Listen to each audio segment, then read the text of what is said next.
दोस्तों नमस्कार। ऐसा लगता है कि महाराष्ट्र के अंदर जो जीत नरेंद्र मोदी को मिली है उसका जश्न भी नरेंद्र मोदी अच्छे से नहीं मना पा रहे हैं।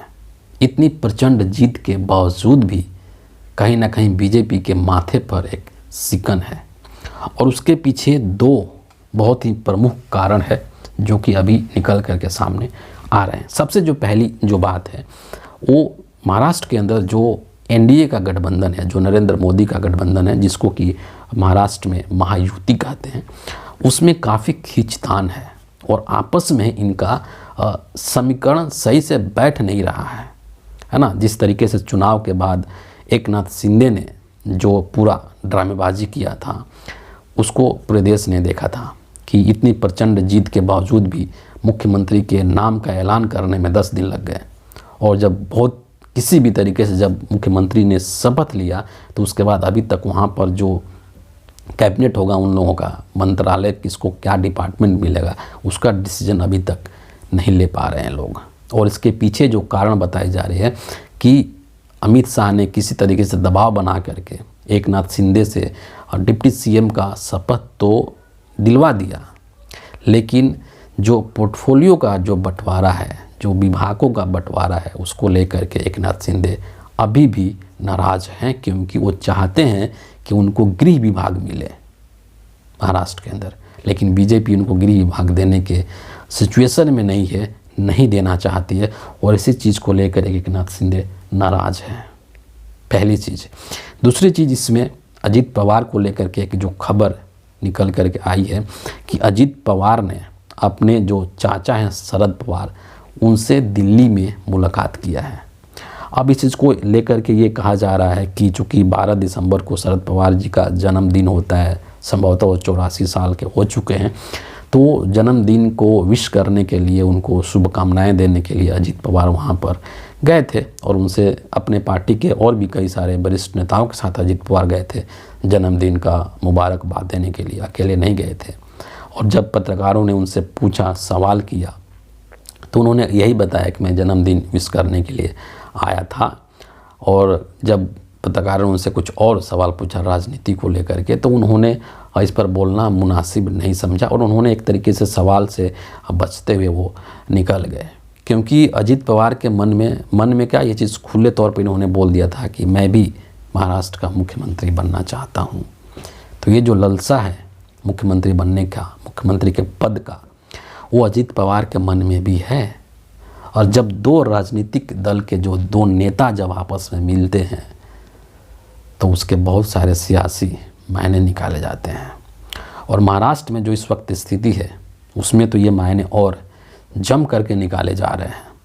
इसलिए बीजेपी की जो परेशानी है महाराष्ट्र के अंदर वो कम होने का नाम नहीं ले रही है, वो बढ़ती ही जा रही है। तो परेशानी का जो पहला कारण है वो खुद इनका गठबंधन है, इनका जो महायुति गठबंधन है, इनके जो पार्टनर्स हैं, वही बीजेपी के नरेंद्र मोदी के परेशानी के वजह बने हुए हैं। पहली चीज़। दूसरी जो चीज़ है जो कि बेहद महत्वपूर्ण है वो इस चुनाव को लेकर के है कि महाराष्ट्र के अंदर जिस तरीके से अप्रत्याशित नतीजे आए हैं और जिसकी की कल्पना किसी ने नहीं की थी, तो इसमें ईवीएम के अंदर या जो चुनावी प्रक्रिया है उसमें जिस तरीके से हेरा फेरी की जो आशंका व्यक्त की गई है, उसके चलते भी बीजेपी कहीं ना कहीं परेशान है और उसका 2 एग्जाम्पल सामने आ चुका है। सबसे पहले आपको जो महाराष्ट्र के अंदर सोलापुर डिस्ट्रिक्ट के अंदर एक गांव मरकरवाड़ी गांव है, उस गांव के अंदर वहाँ के लोगों ने ये प्रस्ताव पास किया था कि हम लोग बैलेट पेपर से चुनाव करा करके, और एक तरीके से खुद की परीक्षा उन्होंने देनी चाहिए थी कि हमने जो वोट दिया था वो सच में वहीं गया है या हमने दिया था किसी और को और वोट गया किसी और को। ये चीज़ टेस्ट करने के लिए मरकरवाड़ी गांव के लोगों ने बैलेट पेपर से चुनाव कराना चाहा था। एक मॉक पोल उसको आप कह सकते हैं। लेकिन जब ये बात सिस्टम को पता चली, प्रशासन को पता चली, तो उन लोगों ने उस गांव में न सिर्फ कर्फ्यू लगाया बल्कि उस गांव के कई सारे लोगों के ऊपर एफआईआर भी कर दिया गया, केस भी कर दिया गया। लेकिन ये जो आग है जो मरकरवाड़ी गांव के लोगों ने लगाई, इसकी जो लॉ है वो काफ़ी दूर तक चला गया। और इसी तर्ज पर महाराष्ट्र के अंदर ही एक जो दूसरा एक और गांव सामने आया है कोलेवाड़ी नाम का, और कोलेवाड़ी गांव में भी लोगों ने ईवीएम के खिलाफ प्रस्ताव पारित किया है। और वहां पर वो लोग चाहते हैं कि जो चुनाव है भविष्य के, वो सभी के सभी अब ईवीएम से ना होकर के बल्कि बैलेट पेपर से हो, बैलेट पेपर चुनाव हो।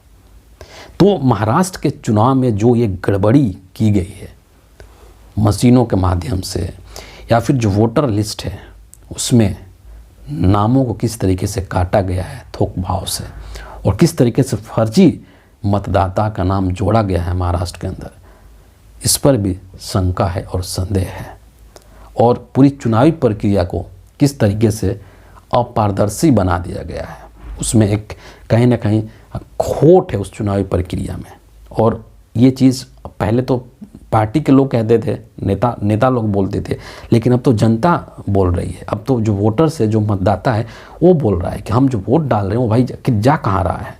अगर हम ए पार्टी को वोट डाल रहे हैं तो वो हमारा वोट बी पार्टी में कैसे चला जा रहा है, बी पार्टी का उम्मीदवार कैसे जीत रहा है। अब ये बात मतदाता, इस देश का जो वोटर है, वो बोल रहा है। और महाराष्ट्र के अंदर जो नतीजे आए हैं वो डाइजेस्ट करने के लायक नहीं है। इस चीज़ को लेकर के तमाम तरीके के जो रिपोर्ट्स हैं वो तैयार की जा रही हैं, और रिसर्च चल रही है, डेटा एनालिसिस का काम भी कहीं ना कहीं चल रहा है पार्टियों के अंदर।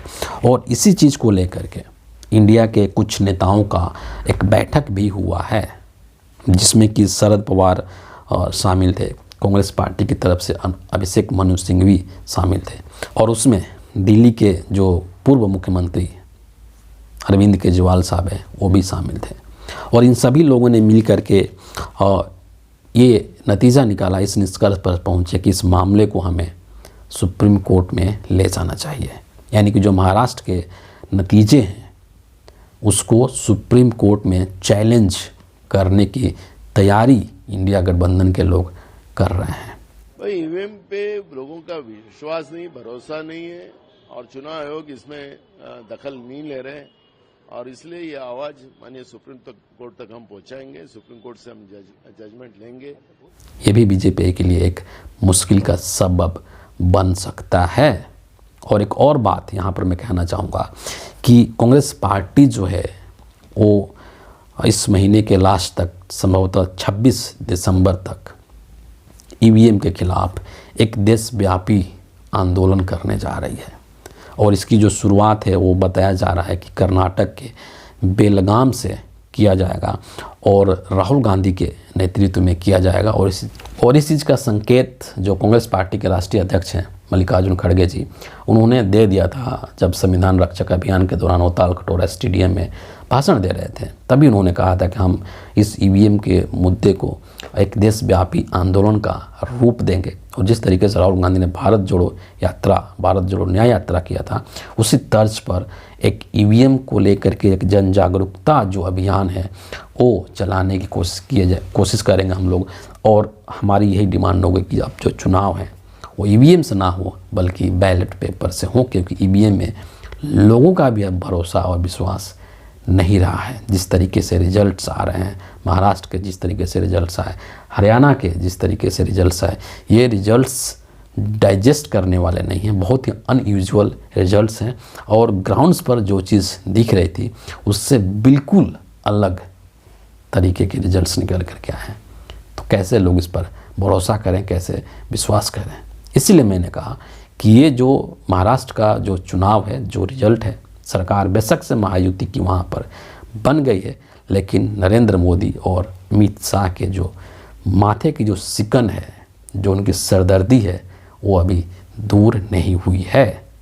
फिलहाल इस वीडियो के लिए इतना ही है। आप सभी का बहुत बहुत धन्यवाद।